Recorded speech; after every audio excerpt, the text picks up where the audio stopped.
कभी कोई विशेष कार्य है, अटक रहा है, बहुत दिन से लगे हो, नहीं हो रहा, एक कलश जल, एक बेलपत्र। शिव मंदिर में जब बेलपत्र लेकर जाएं, बेलपत्र रखी सीधे हाथ में, उसके ऊपर रख लिया कलश, उसमें जल भरा हुआ हो, अपनी कामना कर कर मंदिर में पहुंचकर कलश को उल्टे हाथ में लेकर बेलपत्र को पहले अशोक सुंदरी वाली जगह पर, ये डंडी का जो भाग है जहां से पानी बहता है, अशोक सुंदरी की जो जगह होती है, और ये पत्ती उस जगह पर उसको रख दें, अशोक सुंदरी वाली जगह पर। और शंकर भगवान को सीधे हाथ में जल लेकर अशोक सुंदरी वाली जगह पर जल समर्पित कर कर शंकर भगवान के चारों ओर जल छोड़कर फिर शिव जी के शिवलिंग पर जल समर्पित करें। लगभग 2 या 3 सोमवार।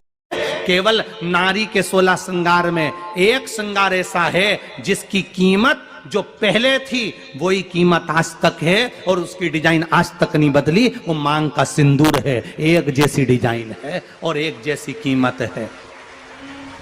जिस व्यक्ति को बहुत गुस्सा आता है, बहुत क्रोध आता है, उसका नाम लेकर लच्चे पर गांठ लगाकर एक सिक्के पर लपेटकर नरसिंह शिला पर फेंक दिया जाता है, तो जिंदगी में वो कभी क्रोध नहीं करता, नम्र स्वभाव।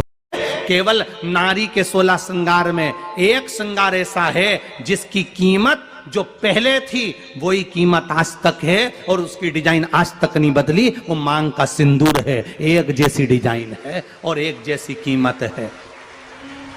शिवलिंग पर हम जब जल चढ़ाते हैं, उस समय आपका ध्यान होना चाहिए, लोटा कलश शिवलिंग को ना छुए, टच भी ना हो, नख ना लगे, अपने हाथ की चूड़ियां भी भगवान को घिसने में ना आए, अपनी कोई सामग्री से भगवान को चोट ना पहुंचे। धीरे धीरे जल चढ़ाकर जब वो जल घूमता है, हम मंत्र बोलें ना बोलें, हम कुछ कहें ना कहें, अपनी जल की धार अपने आप मंत्र बोलती है और महादेव को आज भी हमारे यहाँ शंकर भगवान का प्रमाण है, जिस नारी के गर्भ गिर जाता हो, जिस नारी के संतान नहीं हो पा रही हो, जिस नारी को बच्चे नहीं होते हो, या बार बार गर्भ गिर रहा हो, या डॉक्टर कह दिया कि नाल में बच्चा लपका हुआ है, कुछ मत करो, एक श्रीफल उस पर एक वस्त्र लपेट कर भगवान शंकर को उस नारी का नाम और गोत्र लेकर समर्पित कर दो, आखा की आखा उस नारी का जापा आराम से होता है। शिव की कृपा है,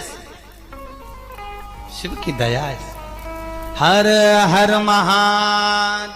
एक बेलपत्र, 3 शमी पत्र, आप कभी दिल से, कभी मौका मिले हृदय से अशोक सुंदरी वाली जगह का स्पर्श कर कर भगवान शंकर के शिवलिंग पर एक बार समर्पित कर कर। जिसके यहाँ लक्ष्मी नहीं टिकती, जिसके यहाँ संपदा नहीं बढ़ती, जिसका व्यापार नहीं चलता, जिसके सर्विस नौकरी सही नहीं हो रही, उसको सोमवार के दिन अगर बेलपत्री के पेड़ के नीचे जो दिया लगाता है, उसके घर में कभी संपदा की कमी नहीं आती। साहब देवी कहती है, जिस घर में स्त्री दोपहर में सोती होगी उसके घर में दुख और दरिद्रता दोनों जाएंगे।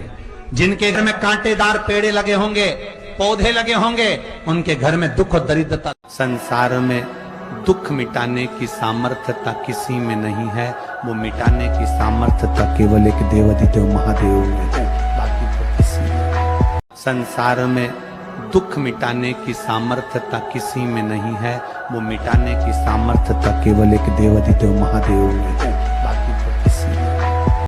शिव जी की पूजन वही स्वीकार है जिस पूजन में थोड़ी सी कमी रह जाए। कि थाली में सारा सामान जमा लिया तो भी मंदिर में जाकर कोई सामान याद आए तो समझ लेना कि तुम्हारी पूजन भगवान शंकर ने स्वीकार कर लिया।